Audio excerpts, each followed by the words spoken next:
Smoke Screen Podcast is brought to you by Creative Designs and More. It's Creative Designs, the letter N, More. Check out Wanda at Creative Designs and More on Facebook, or you can also check her out on TikTok at C Wanda B. That's SEE Wanda B. The letter B, man. I'm gonna tell you, y'all see my lighters I have, man. She does a great job. Any kind of party favor you need, coming to your party to design it, just let Wanda handle it, and I bet you she'll make it right for you. I promise you, man. Knock on wood, man. I promise you, dog. I would not lie to you. You ain't never lied to you on Smoke Screen, man. Make sure you checking out Creative Designs and More, man. Wanda will set you straight. I promise you, we'll get you right, man. Make sure you checking her out. And that's for our sponsors for today's episode. This is National Educational Television. This is National Educational Television. This is National Educational Television. Butterfly in the sky, I can go twice as high. Take a look, it's in a book, a reading rainbow. All right, y'all. I told y'all in the intro that I got a very special guest. I know I always say that, but today I truly mean it, man. You heard the introduction. Let's see if my introduction I did in the intro, let's see if it matches up with yours. Dr. Williams, if you want to introduce yourself and let the listeners know who they're speaking with right now. Okay. Hi, everyone. I am Dr. Trenessa Williams, but you can just call me Trenessa. I am, if I have to define who I am, I can say I'm a professor, a business owner, and just basically someone that enjoys life and interacting with various different people. So that's just me in a nutshell. Instead of just having to ramble about who I am and all that good stuff, I would just say that I am an educator, an entrepreneur, someone that enjoys life, a good book, interacting with family and learning from different people. That's me in a nutshell. Oh, and then you ask where I'm from. I am originally I'm from South Florida, to be exact, Lauderdale Lakes, Florida. That's a city in Fort Lauderdale. And I grew up in the Dania area. That's where my grandparents and everyone is from. So I'm a born Floridian, and that's where I live right now in Central Florida, outside of Orlando. Gotcha. Now, when I was doing some research, when I came across your work, I think it was like Visit Florida, the website. It was an article that I guess they did African Americans that own businesses in the state of Florida, and I came across your website, and we'll get into that a little bit later. But what intrigued me too was not only the name of your website and your store, your online store, but also that you are a rattler as well. Oh yeah. What's funny is you graduated. My cousins went to FAMU, so I was at FAMU DRS in Lincoln, but I would always go up there and stay in the dorms and stay in phase with my cousin around that same time that you graduated. But what led you to go to FAMU? I first got introduced to the best HBCU that's out there, that's second to none. I really saw the campus and the feel of the campus when I went to visit. My sister is a FAMU alum. She graduated in '99 in nursing. So I would visit her like once or a couple of times while she was in school at FAMU. And it was just like the feel of the whole atmosphere of the university that really drew me to it. And so when it came time for me to go to school, I was like, I applied for it and I got into FAM, and I have no regrets of attending FAM. I learned a lot going there. I got a degree in African American Studies and Business Administration from there. So it's full of richness and culture. I was able to learn from various different viewpoints, even though, growing up, my parents made sure that we had an understanding of what it is to be us, African Americans, to be Black. And they introduced us to various different things, like different art, like going to art. I went to art parties and, going to different things that provoke thought and who we were as individuals. So when I went to FAM, that was one of the best things there because, I learned about our history, our culture, but then also too, I'm a fan of the arts too, of plays and stuff, just to see the amazingness of our theater there, you know. And to this day, I still interact with some people that I went to school with, and being a student and being on campus there is, I wouldn't trade it for the world, because I interacted and I learned from some amazing professors. No, you brought up a good point about the arts, because the Marching 100 gets a lot of respect, which they deserve. Mhm. But FAMU Gospel Choir, FAMU Theater, those are some top notch. The Gospel Choir, I know, has been a lot of been just about as many places as the 100's been. And like you said, the theater. But what's one of your fondest memories at FAMU? Like I said before, it's, you know, like going to, they had different things on campus that provoked thought. So I can say that while I was there, I was able to see Bobby Seale. He was there on campus for when they had the anniversary of the Black Panther Party, and he was there, and he didn't say much, but just to feel his presence in the auditorium, because I sat close to the stage. That was amazing. And I can say that I was able to see Dick Gregory on campus, Cornel West. It was like, you know, you were exposed to various different things. They had a lot of stuff that engaged campus life, but then they also had stuff that provoked political action, that provided food for thought. It was a great experience, and I would not trade it for the world. My nephew, you know, we're talking to him. He's going to be graduating. He'll be going into his senior year this year, and we've been trying to talk to him about going to FAM, but he's leaning towards Howard. But I tell everybody, you know, FAMU is the best university. Even when I taught at Bethune-Cookman, I used to tell my students, stand in front of the class. I was the only Rattler, and I used to always tell them FAMU is better, even though my students were attending at Bethune-Cookman, but you know, the rivalry and stuff. But they understood where my heart was and where it was always going to be at. But yeah, that's pretty much it. It was a great experience. I learned, and it broadened my knowledge base, you know, and it was great. I got my minor is in African American studies, and my professors would talk about, because they attended FAMU around that time. Talk about Bobby Seale coming, Dr. Young and Dr. Ellis. They would talk about Bobby Seale coming, and Dick Gregory, and then also I heard when I told you I was going to bring back some of the interviews you were doing. You talked about being in the library at FAMU, the Carnegie Library. In the Coleman Library. Yeah, and you know that old section where, you know, that was the history of it was donated, given by Carnegie Hall, I believe. Yeah, I know what you're talking about. Yes, sir. Yeah, just going through there and then seeing the pictures of, like, because family, like you said, Dick Gregory, Bobby Seale, Huey P. Newton being there, Stokely Carmichael, even when my grandmother was there, James Brown coming to FAMU. Yeah, I heard stories about that, even from people that went there a long time ago. They used to talk about the celebrities that used to come and be on campus and visit and donate, and were active there. But yeah, I just remember seeing a picture of Stokely Carmichael standing on top of the car and on the middle of the set talking, and everybody just mouths open, just watching. It's just amazing. But if you could just speak about being in that library, being in Coleman, and just how much time did you spend in Coleman? I spent quite a bit of time in Coleman Library, especially. I remember that there was one class that I had, an African American Studies class that I had.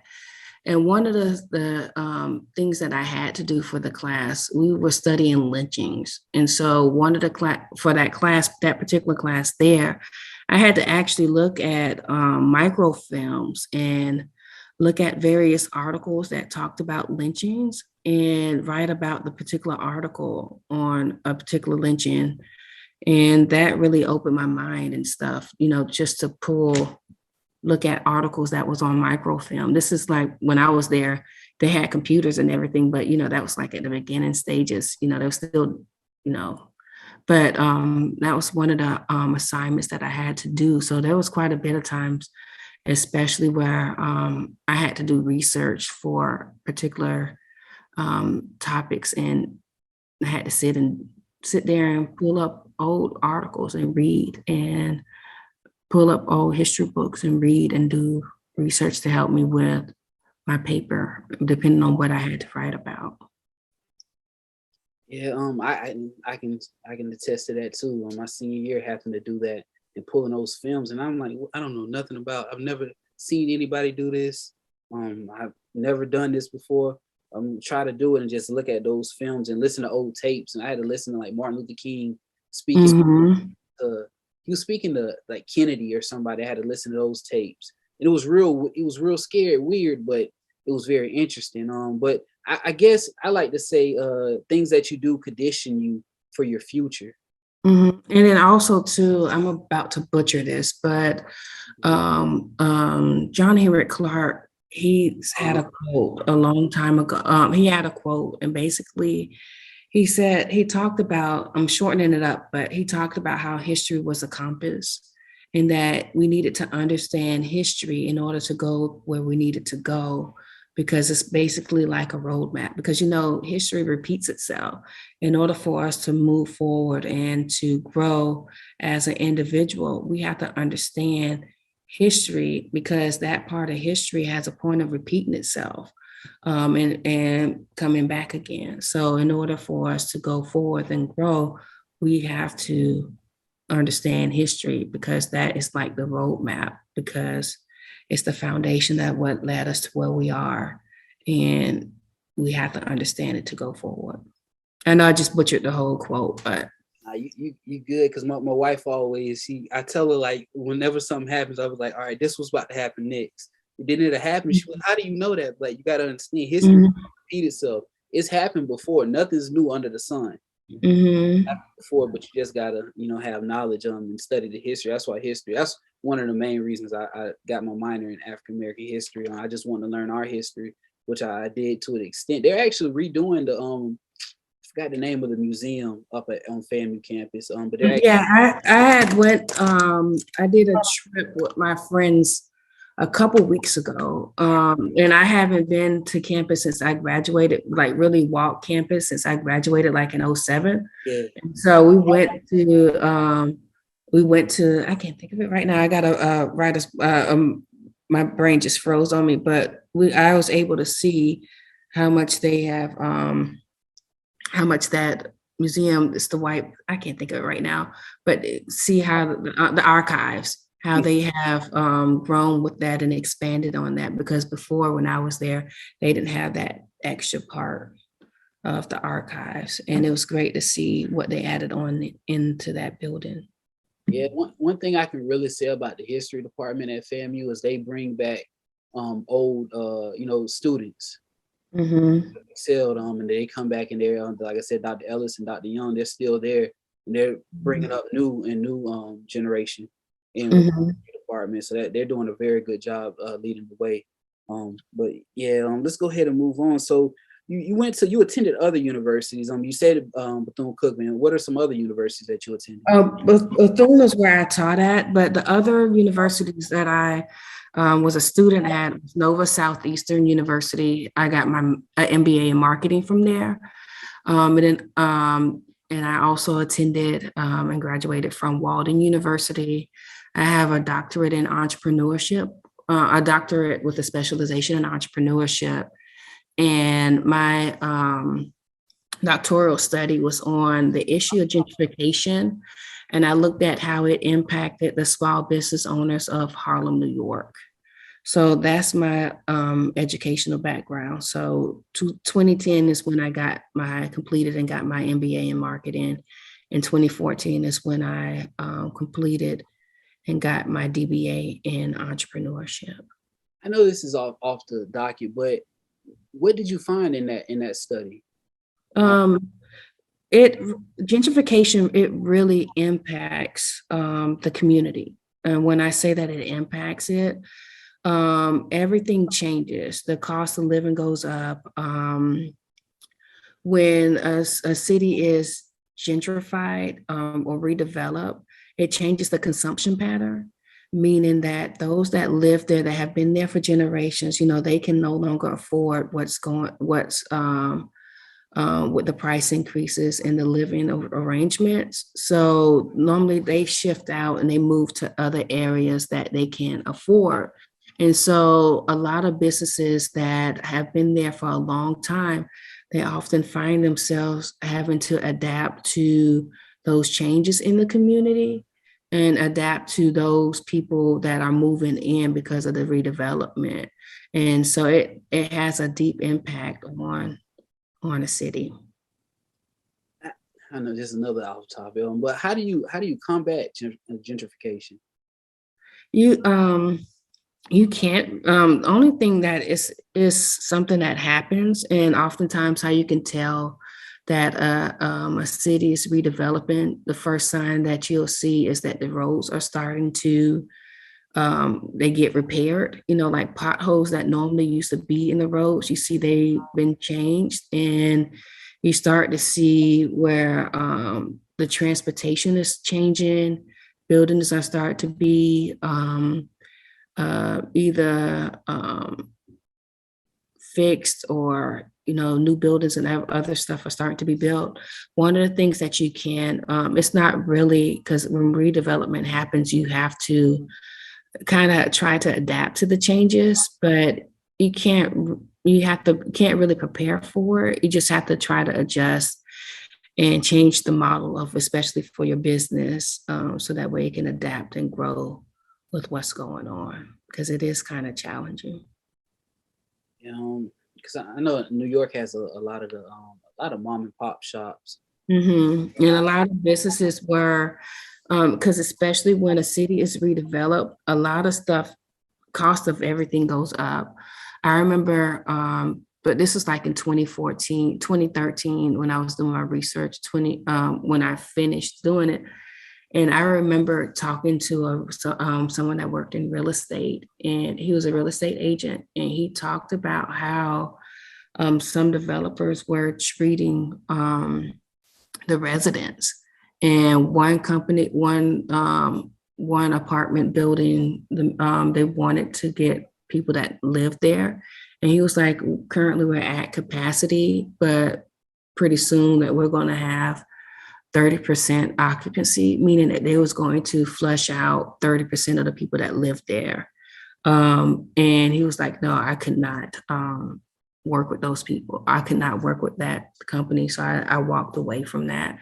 But that's what some people are doing. You're probably seeing it now too, where some landlords are seeing how much money that they can make. So they're going to try to flush out those people that are long-term residents, so that way they can capitalize off of the market prices, and that leads to a lot of displacement, Yeah, because you're seeing it a lot around I'm in Tallahassee. You're seeing it a lot around in Tallahassee. I'm pretty sure down in South Florida, you see it heavily down there. And then especially here, I'm in Central Florida. So in Central Florida, the cost of living is really high as well too. So yeah, so and then also too, you have, I know we're off topic, but I'm gonna just do this really quickly, but you have a lot of developers that are buying buildings unseen, and they're paying cash. They're paying twice as much in cash. So, and that's really making it hard for people to purchase homes. They haven't even seen the homes. I do a episode. I do a little series on Fridays called "Digging in the Ashtray," where I talk about Florida news. And I actually spoke about I've forgotten the name of the community. It's slipping my mind, but it wasn't that far from Central Florida. But they were saying how it was a New York company came down, and I think Goldman Sachs came down, and they were buying this community in that area in Florida, and basically everybody was saying it's not going to be a good thing because they're buying it up, then they're just turning everything to rent houses. And that's what, if you look at some of the reports now, that's what they're talking about, the market is kind of leading towards. I haven't really read on it. I just saw a couple news reports on it, but that's one of the things that they were talking about, how the rental market is probably going to go up. It's going to go up. Man, that's some good stuff you learned, you did. But are you still using it? Do you still apply it to today? Some of the things? No, I haven't. I haven't in a while. I'm probably going to try to look back at it to, because I haven't really done that much research or kept up on it since probably 2016. But it is on my list of stuff to do soon, is to relook at some things and to do some more research on it. Yes, are there any professors that you still keep in touch with from FAMU? I know you said you're friends. No, I haven't. No, I haven't. I haven't talked to any of my professors since I graduated from FAM. But have there been some that inspired you to go into teaching, being a professor? To be honest, you probably heard a couple of my interviews if you listen. And a couple of people asked me. They asked me about if being a business owner was on my radar. And then a couple, when they found out I was a professor, asked if teaching was on my radar. Owning a business and being a professor was never on my radar. So it's kind of like, life happens and then you never know until it falls in your hands that it's something that you meant to do. Because if my first aspiration, if you were to ask me, like when I was in high school, what it is that I wanted to be as a career after I graduated from college, I wanted to be a fashion buyer. I wanted to buy clothing and live in New York and purchase clothing for stores and everything. So teaching was never on my radar, but it's something that I fell into and I enjoyed it. So yeah. Now with the fashion, what type of fashion were you in? I pretty much like some of everything. I pretty much created my own style. I blend everything that was in style and made it something that was unique in my own. But I always liked how fashion was growing up. My top the designers that I liked were, I liked Carl Kanai, because, he did urban wear. I like Donna Karen. But it was a blend of some of everything. But whatever caught my attention, I wore it and I just made it my own. Yeah, I know some people they go around up here. A lot of the college students usually they go like the Goodwill and they put stuff together and it's just looking so fashionable, man. And you really realize that sometimes the regular eye might be a little bit better than the eyes of all those people up in like New York and stuff. Just a normal person have a good touch on it, man. That's pretty interesting. Did you do anything at FAMU with it? You try to style up your friends? No, I didn't. No, I didn't. I just dressed myself. So I used myself as my canvas. So I dressed myself, whatever I saw, I wore. But that was one of the things that I had wanted to do once I graduated. But when I graduated FAM, I went straight into my MBA. And I just taught a little bit and I just stuck to teaching. So, hey, because one thing you said you stuck with it, but I know with some of your interviews, what your mom told you, your mom would always tell you, sink or swim.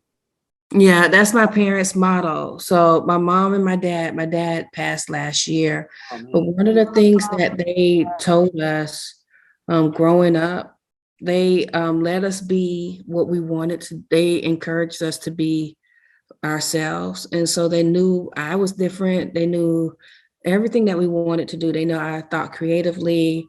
So they encouraged it. So one of the things that they told us, whatever it is that we do, is sink or swim. So meaning that you give your all into it and that you're working for it to get to that level that you want it to be at, or you're just going to sink, meaning that you didn't give it your all or anything like that. And then besides that, we have the 24-hour rule, which I don't like. And the 24-hour rule is basically you can only be mad for 24 hours. So you can only let it sit. But after that, you have to move on. You can't hold on to it. longer than 24 hours. You can't be mad longer than that, which is kind of hard and challenging. But, that's one of the things that you have to grow and move on. You can't let it get into your psyche, basically. But yeah, sink or swim, that's one of the things that they told us is, you give it your all. So, and they encouraged us. And one of the things also too, that they told us, you can't complain about anything if you're not going to do anything about it. So, meaning if you see something that's going on in the community and you don't like it, you can't just sit there and complain. You're going to be like, well, what is it that you're going to do about it? So, yeah, that's that in a nutshell. When I came across you once again, your work, I was like, man, it's so amazing. But hearing what your parents instilled in you, I can see, it was destined for you, really. On that I'm gonna use that 24-hour rule, because we're gonna go on into entrepreneurship. How do you apply? Being an entrepreneur in that 24-hour rule, that's got to be. I see why you hate it. That's got to be. Yes. And so like a couple, people often ask me like, hey, how did you get into being an entrepreneur? Was it something that you wanted to be, or blah, blah? How did it come to be? I grew up around entrepreneurs. Like my dad, besides him he retired early. He worked for Broward County Maintenance for about 35 years. So he retired at like 57. But besides working full-time for the county, he actually had a car wash that he ran for over 30 years. So he was an entrepreneur. His parents, they owned stuff. Like my granddad, he carved wooden canes, canes out of wood. He used to carve those, and they had like their stores and stuff. And I had uncles and stuff. So entrepreneurship was around me. So I knew what it's like to interact with people that were entrepreneurs. And it kind of tickled, it kind of sparked my interest a little bit, but it wasn't really on my radar. What really made me want to be what really made me want to own my bookstore. Let me know if I'm jumping the curve or I'm jumping the question. Right? Okay, what really made me want to be an entrepreneur was one day, after I graduated from FAMU, I moved to Orlando. And one Saturday I got up and I was like, I need a book. So let me go get this book. And there was an African-American bookstore in the Paramore area. It was an African-American bookstore in Orlando called Kizzys Books. And this was an amazing bookstore that was Black owned. They sold African-American literature. And so I was like, okay, I want to own. I said, okay, I need a book. So I went to that location where they were located at. And when I got there, I found that they did not have, they were no longer open. In fact, they had been closed about a year or about 2 years when I went there. And so I was like, I want to own a bookstore. That's what really triggered me to wanting to own a bookstore. But I remember my parents told me sink or swim, meaning you either do well with it or you're not going to do well at all. And I was like, I don't know anything about owning a bookstore. So let me go ahead and become knowledgeable and do my research and become as much knowledgeable as possible. So when this idea came to be, the name Kizzys was automatically in there. Kizzys Books and More became the name of my bookstore. And I named it after the character Kizzys from the book Roots by Alex Haley, because I love the strength that character had in that book. And so just because off of that knowledge that my parents told me, you cannot go into anything, not knowing and failing at it for lack of knowledge. And that's one things that impacts entrepreneurs is going into something with a lack of knowledge and just starting a business without knowing anything. And I didn't want that to happen. So that's what started me to go and become knowledgeable of what I needed to do to own a bookstore. And then so fast forward about 10 years, 2018, my mom was like, Miss, what we gonna do? What are you gonna do? You done all of this stuff. You're going to conferences, sink or swim mode. What you gonna do? I said, okay, it's time for me to just jump out there on faith. So I launched my website on September 19th of 2018. That's when it became official, and it became an official website. And that's when it got launched to the public. What's the definition? You just that your story. I didn't heard it. I told you I listened to interviews, but it just gets better and better. It gets better. Like it gets better and better every time. But what's your definition? Is there a set definition on entrepreneurship, or is it? It can be defined however you work. Do you want the formal definition of it, or do you want my thoughts in regards to what it is to be an entrepreneur? What's your thoughts? Okay, in order for you to be an entrepreneur, this is my definition. An entrepreneur is someone that sees an opportunity in the market, meaning that they see that there is an unmet need or a problem that needs to be solved in a particular market. And based off of that opportunity that they see, they create a product or service that will solve that particular problem that they see exist in that market.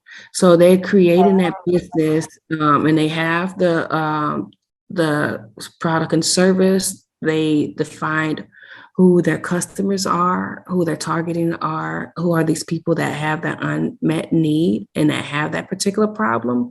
And they're creating that business to fulfill that need that they see exists in that particular market. And they see, yes, there are businesses that are out there that can fulfill that need, but there is still something that other businesses out there are not particularly addressing, and they see that how their business can fit within that particular market and to create that competitive advantage. And that's just my take on it in a nutshell of what an entrepreneur is.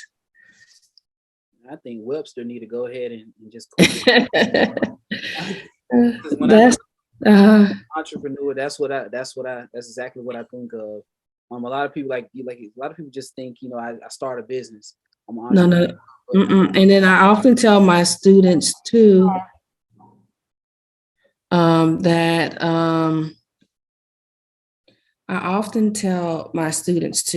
before they start a business, they need to make sure that they're knowledgeable and they have an understanding of what type of business it is that they want to own, and to see if there's a need for it, because a lot of businesses fail when they use that build it and they will come mentality, because they just see that somebody else is making money.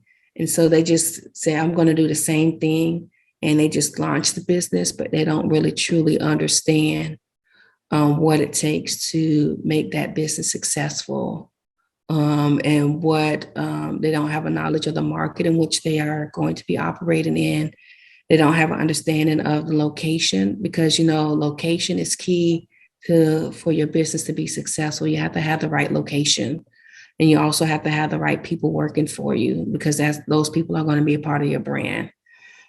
So they're not knowledgeable on what it is that they're going to be needing to have for that business to be successful. And that's one of the things that a lot of businesses fail, is because they don't understand the market. And then they also they didn't plan accordingly, and they don't understand. Entrepreneurs, especially those that are successful entrepreneurs, they do know that failure is not their stopping point. So if an idea that they come up with, if it does not do well that first go round, a successful entrepreneur will know, okay, this is just a lesson learned. Let me reevaluate and look at, why didn't this go as planned the first time? Is this an idea that I can tweak it and relaunch it? Or is it just one of those ideas that I can just say, okay, I gave it a try. Let me just move on from it. Yeah, sometimes that say that could be the hardest part, because that's like your baby. You wanna get it going, but you gotta say maybe it's not time for it yet.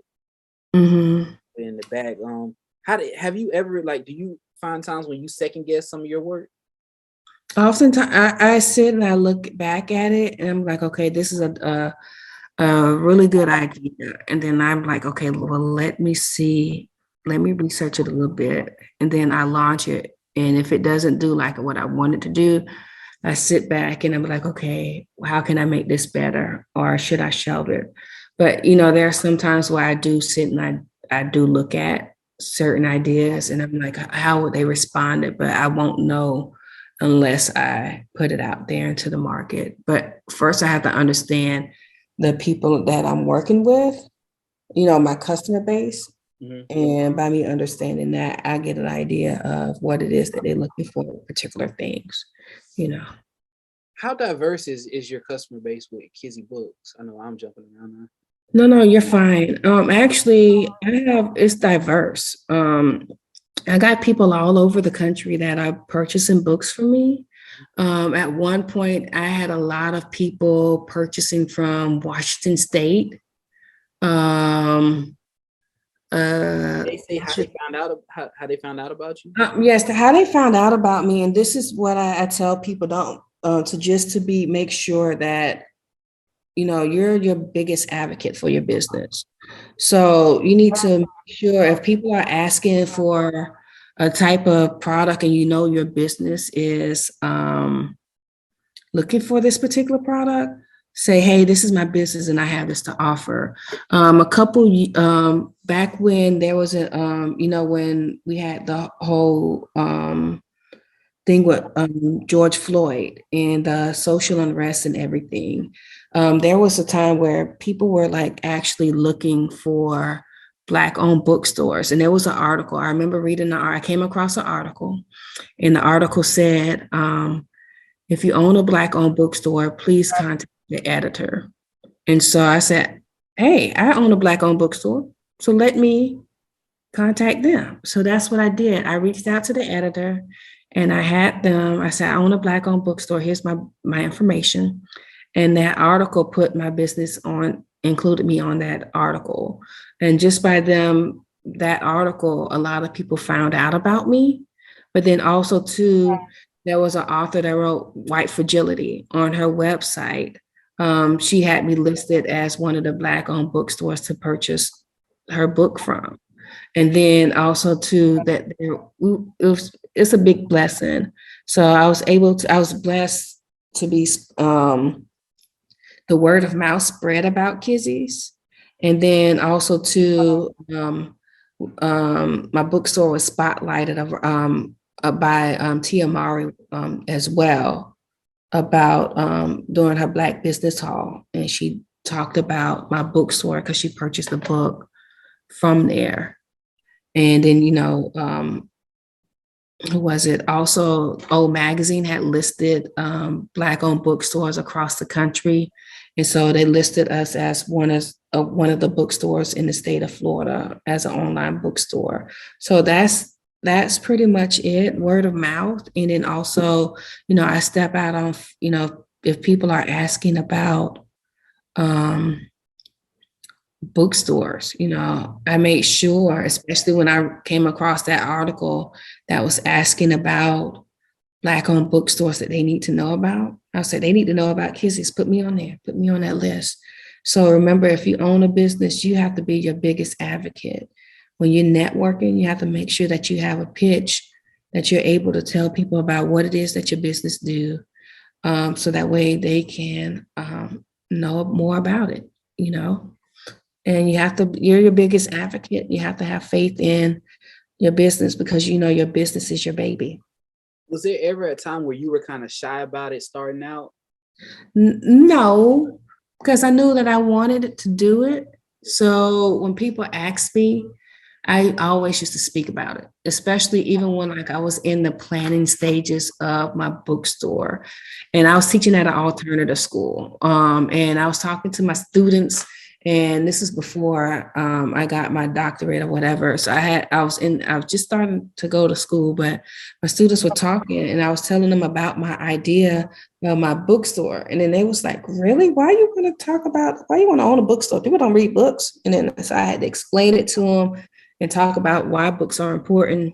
But we had that debate, but just getting to talk about my ideas and stuff that really, you get comfortable and confident. Even before I had my idea, when I taught entrepreneurship, and I was teaching face to face. Right now, I teach online. But when I was teaching face to face, I would have it's with my entrepreneurship students, and they were planning their business, and we'll go through certain things. I will treat myself like I was like we had like a small business meetup, and we just bounce ideas off. And I said, this is my bookstore, talk about it, do my pitch, just just to help them build confidence. I would just talk about, this is my bookstore, this is what I plan on doing, and X, Y, and Z. So, if you have confidence, in order for you to be successful as an entrepreneur, you have to have confidence behind what it is that you're doing. You have to be confident behind the mission and the vision of your business. Because if you don't have that confidence, nobody else will be confident enough to support you. There'll be some times where, there'll be challenges and you'll be like, okay, I'm stepping out on faith on here. I need to work to get forward, especially when I first started out. One song that I used to listen to just to motivate me is a song called Walking Shoes by Molly Music. It's a gospel song, but, he talks about in that song, I got my walking shoes on. I don't know where I'm going, but I'm going down this lonely road. But, he just going in that direction into the unknown. So, even when I work on stuff and, when you step out on faith, you're going into that unknown. So, and you just have to be confident, because that unknown, it's different. It might be scary a little bit, but you're working towards that outcome that you want to have. You have that vision. So you have to work to get towards that vision, that place that you envisioned. You get what I'm saying? Yeah, I get what you're saying. I'm so zoned out right now listening. I'm just thinking about things I want to put in motion, man. And you hear you talk. Yes, yeah. And then also too, and I tell my students too, when you all are thinking about stuff that you want to do a vision board. Yes, we have vision boards that talks about our life paths and stuff that we want to do and what we want to accomplish as a person and as a being, but also do a vision board for your business. Cut out what you want for your business. This is my business. This is how I envision it. This is what I want my physical location to look like. This is my color scheme, blah, blah, blah, blah. This is the type of stuff that I want to have. This is the type of environment. So as you're writing it out, you're going to begin to envision it, and you're going to have faith in it. You're going to be like, okay, yep, this is how I see my business. And as you vision it, you're going to keep going towards it. You might tweak it a little bit, but write down your ideas. Write down some of that stuff that you want to do for your business, and then when you have ideas, especially like when you want to do marketing or whatever it is that you want to do for your business, you're like, well, what type of event? And you can just go to wherever you have your idea jar and just look at it. Okay, this is what I thought about, but you're going to tweak it throughout the years or as stuff go into, if you but just write it down. Plan it. How many like, different notebooks do you have, like where you jot down? Do you have like multiple ones, or you stick to one at a time? I try to stick to one at a time, but my undiagnosed ADHD, sometimes I forget where I put my notebook. So I end up writing in a different notebook, but then I end up, it'd be like a piece of puzzle, put the stuff together, but I always end up finding it always be where I overlook it at, but I always write it down. But then even on my laptop, I have a PowerPoint that I have stuff, visual stuff for my bookstore that I want to do, or ideas that I put down. So I do it multiple different ways. And then I have stuff saved on a jump drive. I have a notebook and various other things. But yeah. Yeah, I heard you say on we were talking before we got on a career happy hour with it's recruit Alina. You spoke about just keep jotting things down and then realizing that what you were thinking of was just nuggets to a 7-piece meal. Man, when you said it, that's when I told you I had to cut it off real quick. I said, nah, this is when I said about, your thoughts and everything, you have to make it. I can't even remember what I said. It's been so long. I'm always rambling about something. I forget what I say. That right there was good. She was I have to look at the interview, because a lot of times when I do interviews, it's a lot of the stuff that I say is a spare of the moment. So it's like I'm speaking from that moment. I can't remember what I was saying, but it probably was deep though. It was. You said. So I have to think about it, because because one of the things you got to think about, you have to have the whole meat and potatoes. So you can't just have a little bit of a sample. You have to have the whole 7-course meal. You have to fully plan it from the little hors d'oeuvres, appetizers, all of that stuff, after dinner men, all of that stuff. You have to fully plan for it. You can't just be skimpy on what it is that you do. It has to be that full course, something that's full, that's fulfilling. Hopefully that's similar to what I talked about. Now you have me. I have to go and listen to the interview. That's a good one. That was a good one. That was good. I watched yeah, I have to go back and listen to it. And then reading articles. Now we talk about eating real quick. Now we've heard of food deserts, but is there such thing as a knowledge desert, you think?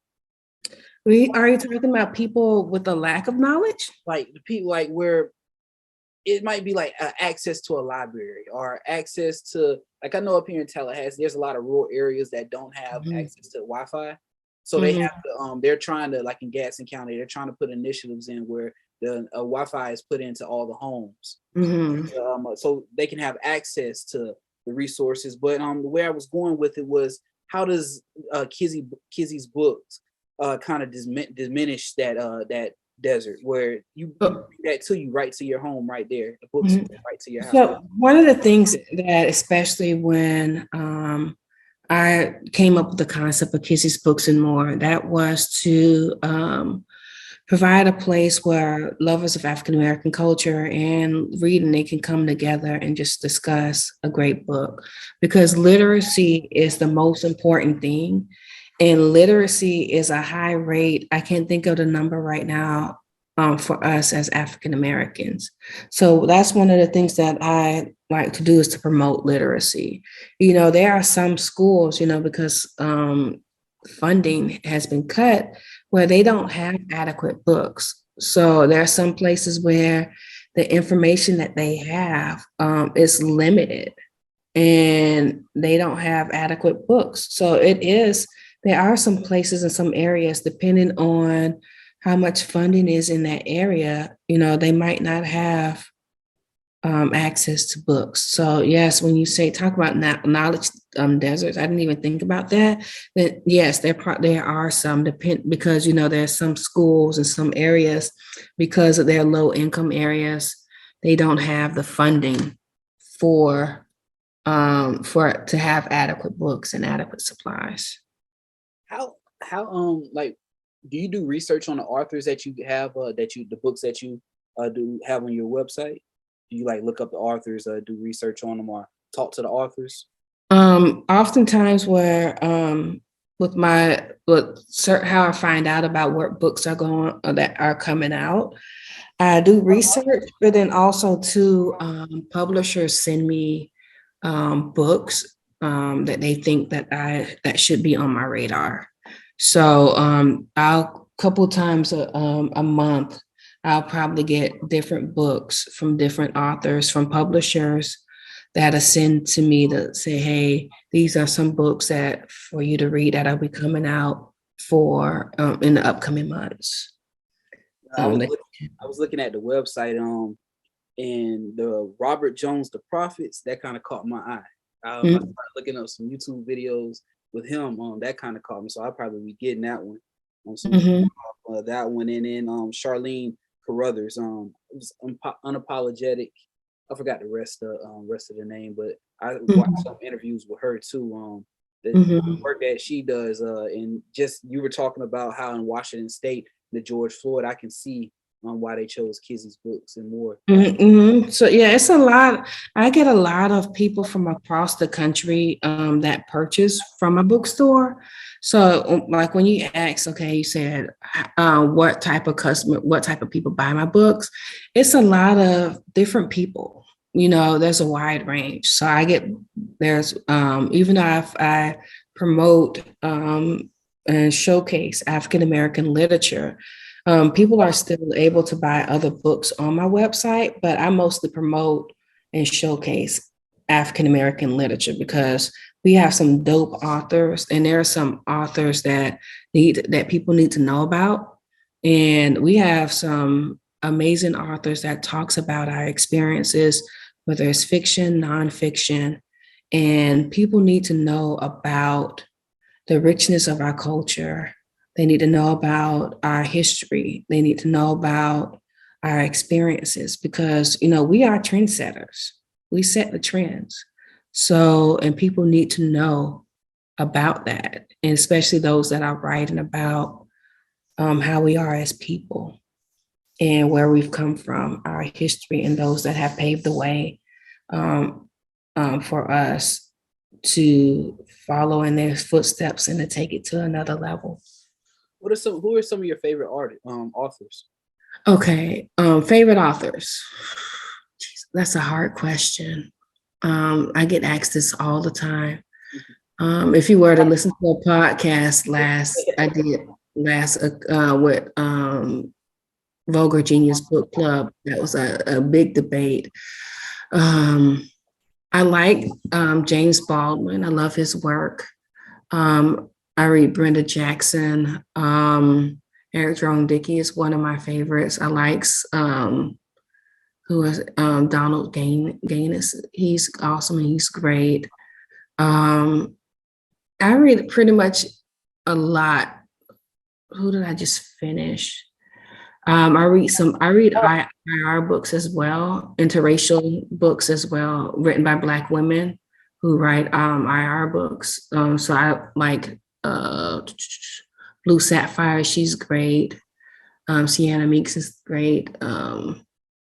Latrivia Welch is great. I read a lot, so I can't really pick. It changes quite a bit of who is my favorite author, but if I had to talk, James Baldwin, I love Langston Hughes' poetry. Toni Morrison is great as well. So I can't really narrow it down to a favorite.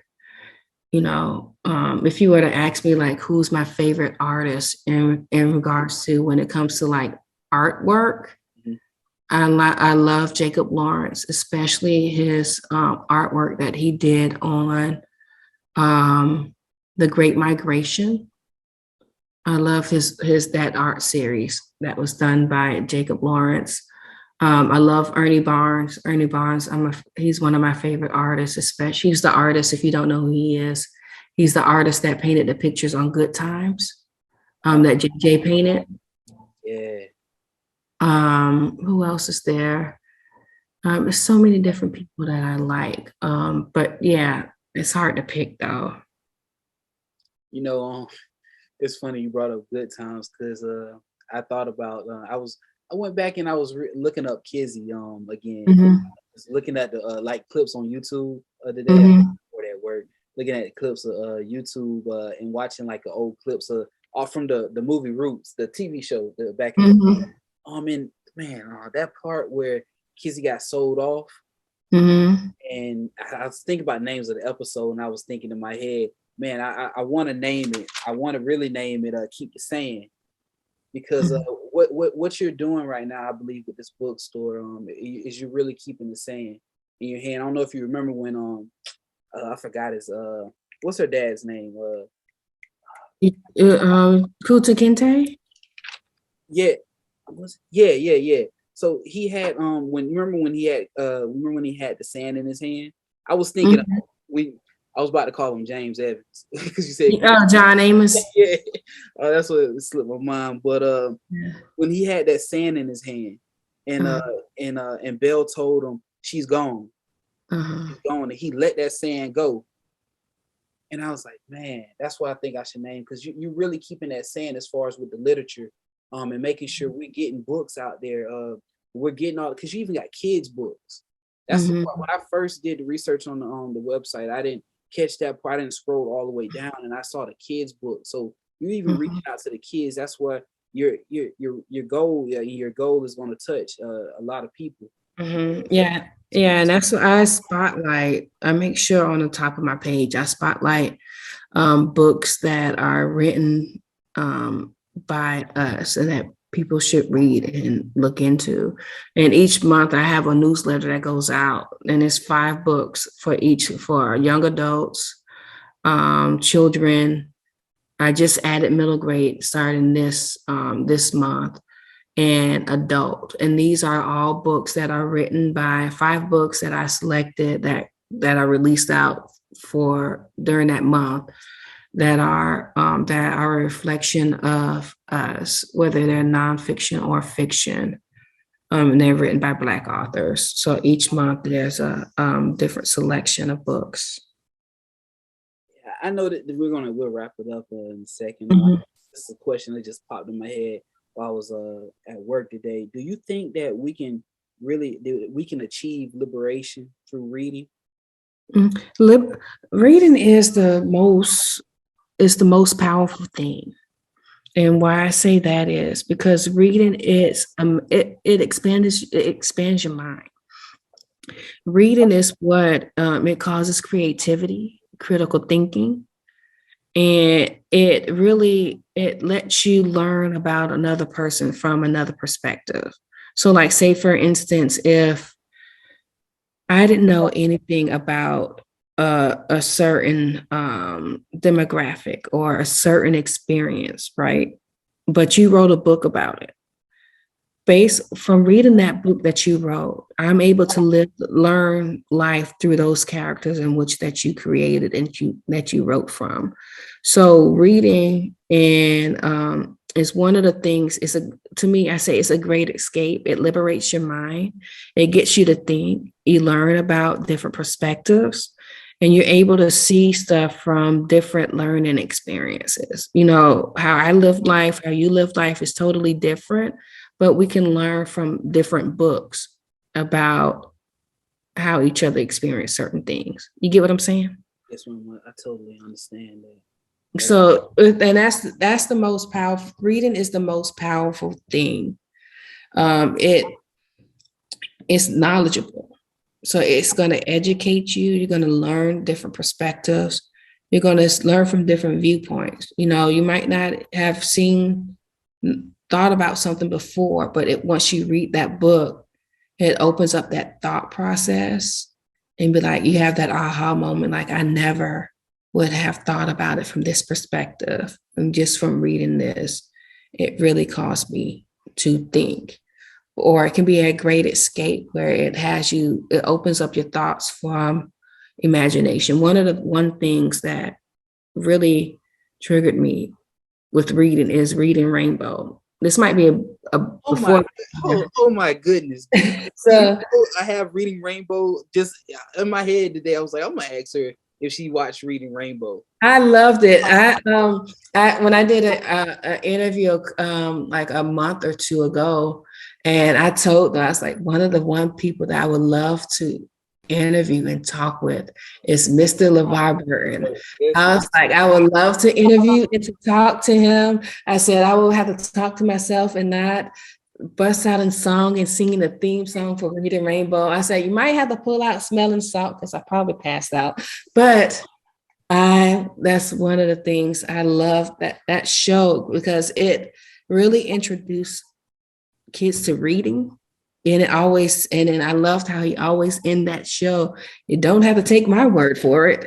And then, like basically read the book, enjoy it for yourself, get your own thoughts from it. You don't have to take my word about how that book is. That's just my interpretation. But yeah. Out of all the people on TV, I can honestly say that's the one dude that's true and true. I follow him on Twitter.